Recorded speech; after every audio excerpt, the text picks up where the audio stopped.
en este momento damos la bienvenida a nuestro invitado de la tarde, César Boyero. Nos acompaña a hablar un poquito. Miren, señores, César Boyero tiene más de 20 años en el área de formación de líderes políticos, empresariales y culturales, manejo de conflictos, dinámicas grupales, así como la formación de equipos de alto desempeño en los sectores públicos y privados. Ha sido conferencista en Colombia, México, aquí en el país, en Estados Unidos, Panamá, Argentina, Corea del Sur, Venezuela. Es venezolano, también hay que resaltarlo. Y también aquí en República Dominicana ahora mismo está trabajando con muchos políticos. Bienvenido, César, en esta tarde. Eso no se ve en la cuenta. Con Buenas muchos tardes. políticos. Sí. Buenas tardes, un placer saludarlo. Bueno, aquí estamos para compartir con todos ustedes nuestros conocimientos y a ver de qué aportamos a esta querida patria que me ha acogido de una manera maravillosa, la República Dominicana. Así mismo es. A mí me gustaría comenzar. Curiosamente, ¿cuál ha sido tu experiencia trabajando con políticos dominicanos? Bueno, eso puede tener varias interpretaciones. Bueno, voy a comenzar diciendo de verdad que me siento afortunado porque, como dice en mi introducción, la República Dominicana me ha abierto las puertas y con ello también nuevas experiencias y nuevas expectativas. Y el político dominicano pues tiene sus particularidades, tiene sus intereses bien marcados y ha sido un crecimiento. Yo a veces me defino como que estoy en la República Dominicana como haciendo un posgrado extendido. Sí. Porque realmente Sigue aprendiendo aquí. Sigue aprendiendo. Entender la idiosincrasia política dominicana es bastante interesante. Muy interesante. ¿Qué es lo más difícil que te ha tocado a ti trabajando con uno de estos políticos? Lo más difícil es que te contratan para que tú los ayudes y no te escuchan. Es típico del No, mire, eso es dominicano. cierto. O sea, el político Eso lo dominicano dicen no le gusta que lo No. guíen, porque eso no es dejarse Pero guiar. sabemos. No, Todas. a ellos les gustan que lo guíen. Como Lo que ellos no les quieran. gusta es hacerte caso. Qué distinto. Pero tú le dices, mire, según el panorama que tenemos en la actualidad, usted debería hacer A, B, C. Y entonces ellos lo hacen de atrás para adelante. C, B, A. Entonces es un tema bastante interesante. Priyanka. En ese sentido, usted trabajando con líderes políticos, y aquí nosotros tenemos muchos líderes políticos y tenemos otros que se creen líderes políticos. Sí. Entonces, ante este proceso, estos años que vienen de trabajo arduo, porque aquí la política nunca se termina. Esa es otra particularidad que esa tiene otra la República Ay, Dominicana. ay. No, pausa. Aquí cuando uno cree, bueno, vamos de descansar. vacaciones, ¿no? ¿Cuál vacaciones? Ya estamos montados. Mira lo que está ocurriendo ahorita. Ahorita hay ya todo el mundo se está preparando para Al el 28. Para el 22. Claro. A destiempo. Claro. A destiempo. Y ocurren cosas interesantes. ¿Eso es positivo o negativo? Excusa. ¿Eso es positivo o negativo? Termina siendo negativo porque se genera un desgaste. Se genera un desgaste en las bases, en la población y en el propio candidato. Porque además hay algo que termina siendo lo peor de todo. ¿En qué momento los candidatos se preparan para lo que aspiran? No tienen tiempo de preparación. Exactamente. Y no me refiero únicamente al tiempo de la preparación para ganar la candidatura o ganar la posición, sino la preparación intelectual. La preparación intelectual en este momento en la República Dominicana Escasea. es muy bajo. Y Es muy bajo. escasea. Por eso la pregunta que tengo para usted, ¿cuál considera usted que es quizás uno de los mayores retos justamente que enfrentan ahora mismo los líderes políticos dominicanos, aquellos que representan de alguna forma ante el pueblo la política dominicana y aquellos que se están preparando, digamos, con miras al 2028? Yo creo que lo pueden meter todos en el mismo saco, porque todos están en la misma situación. El primer desafío que tienen es la educación. Ahorita ya hay una contienda para ver quién va a ser el próximo presidente en los diferentes partidos. Acabando de salir de un proceso. Wow, Acaban a de salir meses, de un- a meses. Claro.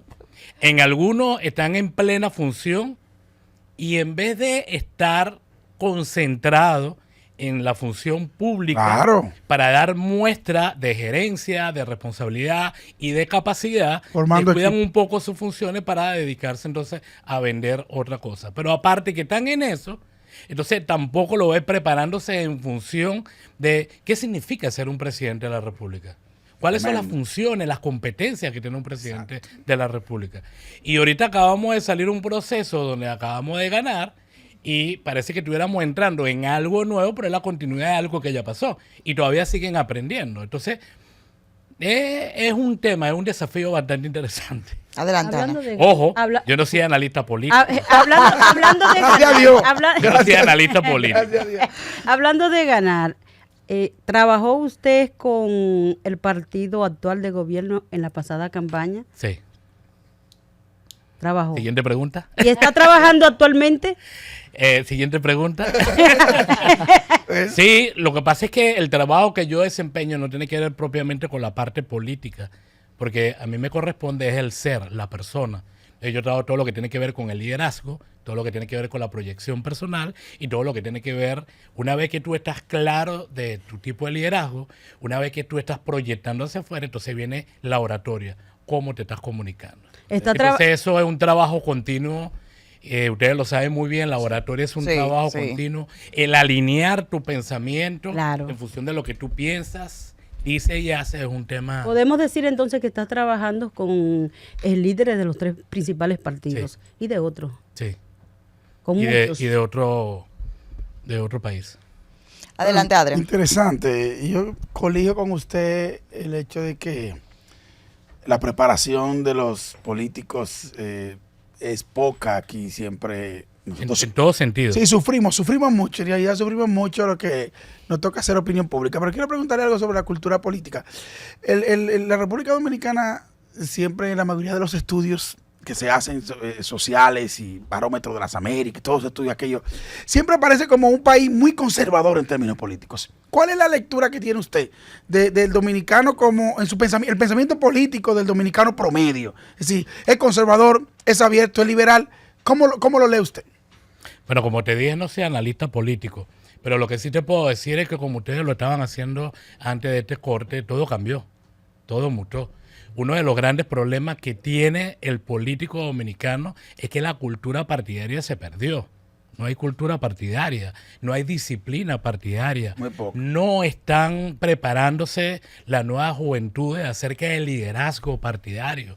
Entonces, si tú partes de allí, que dentro del seno del partido no hay disciplina partidaria, entonces, ¿qué te queda para todo lo demás? Además, entonces luego tenemos la mutación que tenemos de un partido hacia otro partido. Sí, sí, Entonces, sí, sí. al final, tú terminas viendo que en un partido tiene varias idiosincrasias o varias ideologías Claro. que en un momento determinado un candidato por conveniencia está allí, pero no sabe qué está defendiendo. Entonces Ay. tienes un tema bastante... No, y aquí complejo. usted tiene, como decía Daniel, el proceso terminó en mayo. Ujú. Pero ya aquí, Seguimos corrido. el proceso terminó en mayo, señores. Estamos Ya va, terminó. No, en mayo. Pero por ejemplo, pasamos de una a otra. en el partido de gobierno hay casi como 10 proyectos presidenciales en el propio partido de gobierno y tú dices, pero ¿cuándo es que hacen políticas públicas? ¿A qué hora es que hacen políticas públicas? No, Y adelante. no solamente en qué momento que hacen política pública, y quiero insistir en esto, porque creo que es lo más importante para todas las personas que nos están escuchando.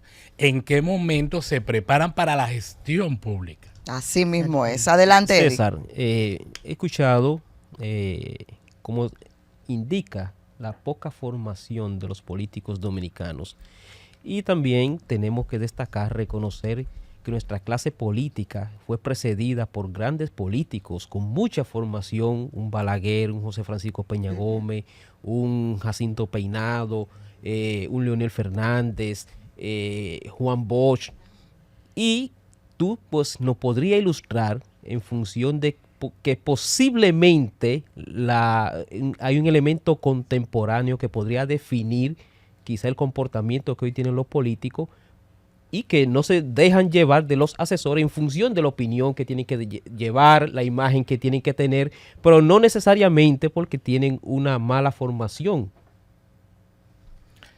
Bueno, como les comenté, no soy analista político, ¿no? Sin embargo, lo más aproximado que te puedo decir en ese sentido es que si bien es cierto que ciertos valores se mantienen en vigencia y nosotros vemos cómo lo defienden y cómo se celebra, realmente yo creo que ahí, y quizás esto va a ser un poco fuerte lo que, y más como extranjero, pero hay mucha hipocresía en función de lo que realmente es el ser y el parecer. Sí. Pero existe Hay un abismo. hay un precedente de la clase política que son esos maestros. Todos los partidos tradicionales hoy vienen desde ese tronco. Entonces eso se convierte en el estímulo, en emular a esos grandes líderes. Pero está Entonces pasando. hay una Esos retórica caudillos. a mantener que cuando te cambian el patrón, de alguna forma entonces quizás no se pero la entiende. pregunta sería, ¿realmente eso está pasando? Porque eso está pasando en la generación 45, 50, 60 años.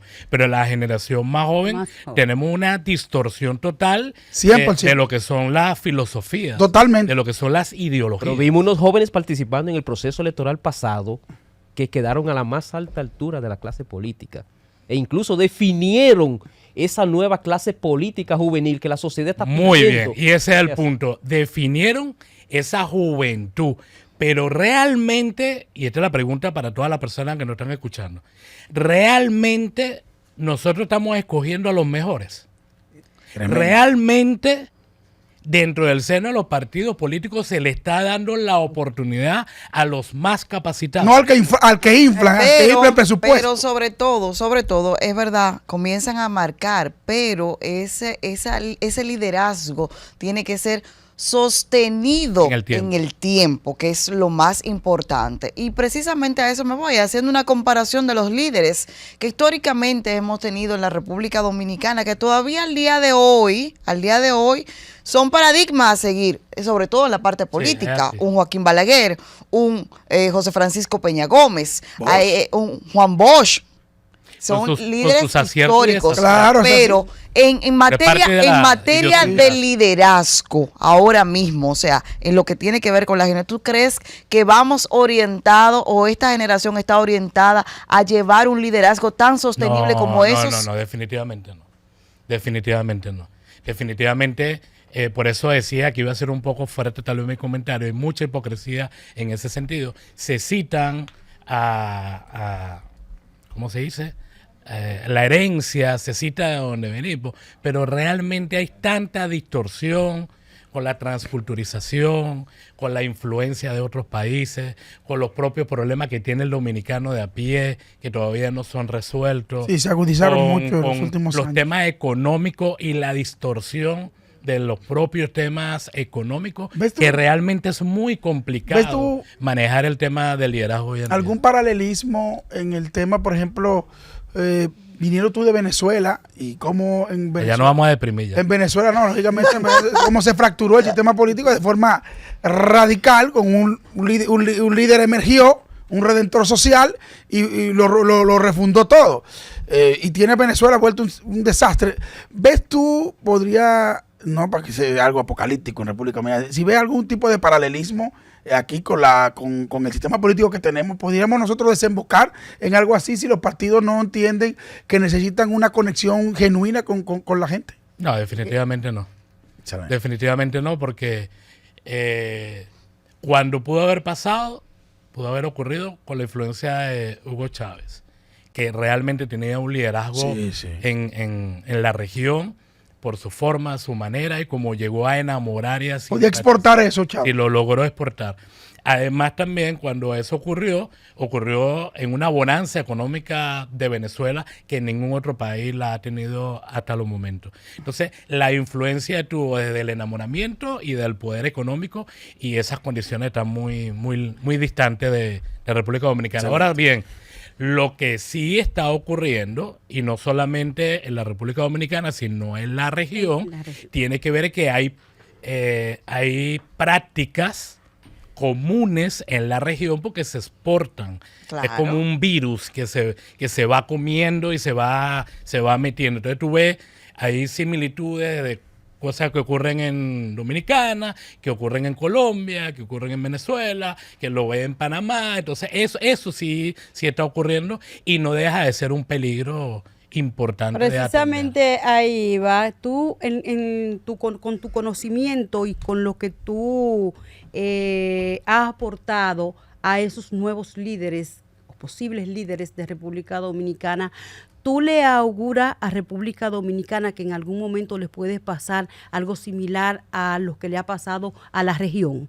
a Latinoamérica, vamos a decir, La al, verdad. elegir, al ellos elegir sus mandatarios? La verdad, muchas veces mis clientes me odian.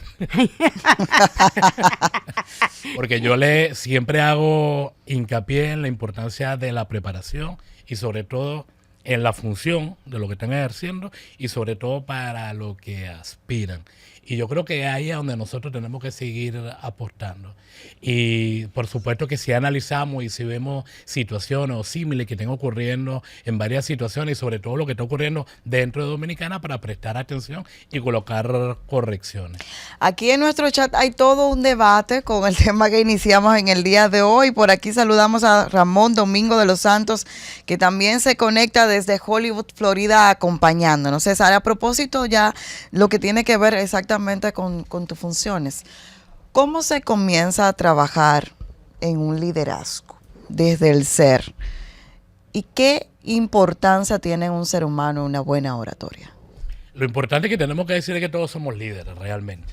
O sea, todos nacemos con nuestros genes que tienen particularidades de liderazgo. Lo que ocurre es que pasa igualito con el talento.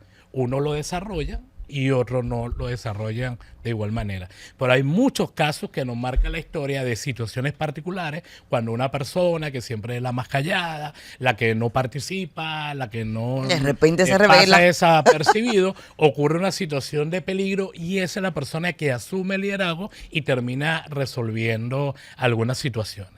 Entonces, lo primero que ocurre, Danilza, para poder desarrollar el liderazgo que yo tengo que querer. Debe haber una motivación, debe haber algo que me impulse a querer ser una persona diferente a lo que soy hoy. Eso es lo primero que tiene que ocurrir. ¿Y cómo se vincula esto con la oratoria? Pues fácil.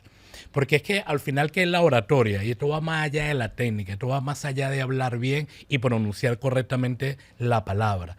La oratoria tiene que ver con el lenguaje, con la forma de expresarte, de comunicarte, de enamorar, de transmitir un mensaje y que la persona realmente se conecten contigo y te quieran escuchar para lo que tú estés vendiendo, para lo que tú estés ofreciendo o para lo que tú estés sugiriendo que las personas se conecten. Así que una cosa, yo siempre cuando trabajo la oratoria, lo primero que busco es que el cliente se alinee en función de su vida personal, la familia, el trabajo y para lo que quiere dirigirse.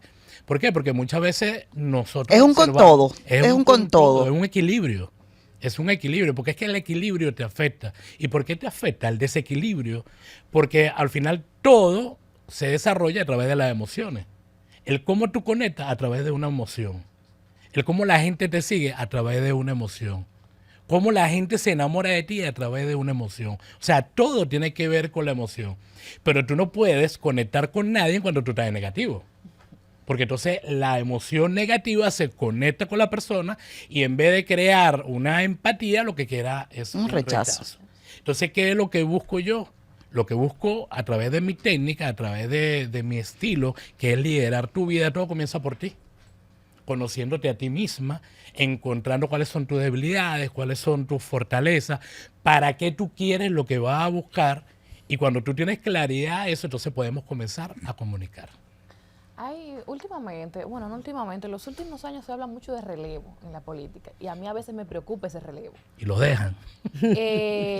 No. Lo que pasa es que, si bien es cierto que en todos los partidos yo estoy consciente de que hay muchos jóvenes brillantes, pero también hay muchos jóvenes que están ingresando a la política que no quieren hacer carrera política ni formarse en materia política, sino que quieren alcanzar lo que otros veteranos que nosotros queremos fuera de la política han hecho. En ese sentido, ¿cuál es el mayor reto de los jóvenes en política, aquellos que ingresan en política ahora, sobre todo de los que se están formando, con respecto a aquellos jóvenes que están ingresando en política, pero que tienen una visión muy diferente de lo que es la política como ciencia, que es más bien el servicio al país, ¿no? Y que quieren, digamos, alcanzar peldaños dentro de los partidos sin hacer ningún tipo de esfuerzo? Mira, yo creo que al final todo parte de la lógica, ¿verdad? Usted primero lo concibieron, luego estuvo en la barriguita, luego nació, luego gateó, luego caminó, luego corrió y en algún momento desaparece. O sea, la vida son procesos. Y una de las cosas que le tenemos que tener mucho cuidado, y en general, no solamente a los políticos, sino al ciudadano común, es que nosotros tenemos que quemar procesos y que es muy importante la meritocracia. La meritocracia es fundamental, porque la meritocracia es lo que hace la diferencia entre los no tan aptos y los más aptos. Entonces, para la función pública, tú requieres siempre vas a necesitar de los dos, pero para los puestos de liderazgo, tú siempre vas a necesitar a los más aptos. Pero cuando tú al más apto lo enseñas a hacer trampa, lo enseñas al facilismo, le enseña el ventajismo y lo saca de un esquema, entonces ya probablemente no es tan apto. O sea, es una aberración saltar de un joven, y lo vemos en el mismo caso de Hugo Chávez, de saltar de una posición a llegar a una presidencia. Usted tiene que conocer las instituciones para saber lo que usted va a gobernar. Se están saltando pasos. Se están pasando los saltos. Pero lo peor, cuando tú te saltas los pasos, es que cuando un alcalde viene a reclamarte por su presupuesto, tú no lo entiendes porque tú no lo viviste. Tú no entiendes el presupuesto que te está reclamando el alcalde. O cuando un diputado está molesto porque se siente frustrado porque sus leyes o su reglamento o lo que quiere impulsar tiene bastante sentido, pero no sabe cómo hacerlo porque no tiene nivel de influencia, no entiende el arte de la política, también termina siendo frustrante. Y tenemos muchos diputados que pasan muchos años ahí, pero que no hacen nada, nadie lo conoce. Nadie lo conoce. ¿Cómo es ahí? De eso sí sabemos. No someten ni una ley. De eso sí sabemos. Entonces, usted siga por ahí de abajo hacia arriba. Entonces, la meritocracia es importante. El que tú tengas el conocimiento para tener la máxima jefatura es importante. Y lo que tenemos que hacer los ciudadanos es apostar a los que mejores están en esa línea y los que mejores pareciera que pudieran darnos. Entonces, una conclusión podría ser que aquí el político dominicano, primero aquí la gente quiere ser presidente y después averigua cómo serlo. Yo primero quiero ser presidente, después yo me voy a averiguar. Es como que tú quieras ir a la Grande Liga. No, aplica para todos los cargos. Okay. Primero yo quiero ser diputado. Y después cuando estoy allí quiero aprender a ser diputado. Sin entrar en un tema. Entonces cuando tus leyes o tus propuestas no son aceptadas, tú entras en la frustración, mandas un mal mensaje a tu comunidad, pero es que no te preparaste. César, pero dice aquí el Vengador, empirismo estatal. Así es. Sí. Ha puesto como ejemplo, y yo no quiero entrar tampoco en el debate con Hugo Chávez porque es un debate muy grande. Pero y además lo hemos tocado muy superficial. Pero lo ha tocado. Yo creo que Chávez no entra en ese liderazgo que no estaba preparado. Aunque llegó siendo un militar, fue una persona que se formó en las funciones y logró algo trascendental, que fue crear un pensamiento teórico que podríamos estar de acuerdo o no, pero fue una persona que en el tiempo incluso pudo definir posiciones muy claras en función de ideas claras sobre incluso rescatar ese posicionamiento que se tenía de un proceso político que se creía ya culminado y volvió a darle identidad. Podemos estar de acuerdo o no, eso es otro tema, pero fue una persona que se formó con los grandes pensadores de la época. Hasta se soñaba hasta llegar presidente. Incluso a crear lo que fue el pensamiento, el socialismo del siglo XXI, que no vamos a entrar en detalle, pero fue un pensamiento definido. Bueno, si hacemos una comparación, eso es verdad, en el caso de Chávez tenía ese concepto. Se soñaba siendo presidente, Chávez. Pero hoy ustedes tienen mejor ejemplo que hoy tiene Venezuela. Tienen ahí la mejor comparación. Yo sé que usted se está refiriendo a Chávez, pero yo lo estoy poniendo en el contexto de comparación de lo que hoy tiene Venezuela. De lo que hoy tiene Venezuela.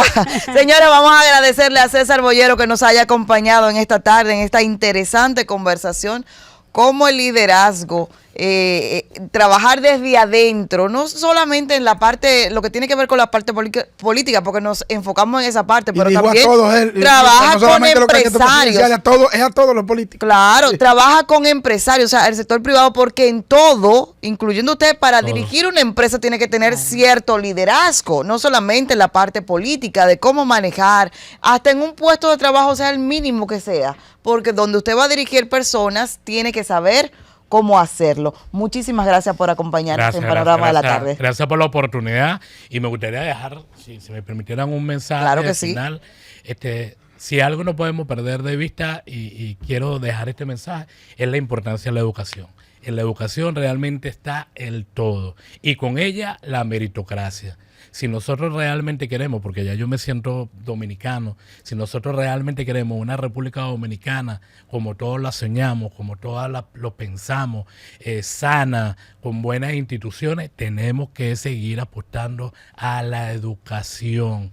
Y eso es vital para seguir adelante y para que ese sueño que es alcanzable se materialice.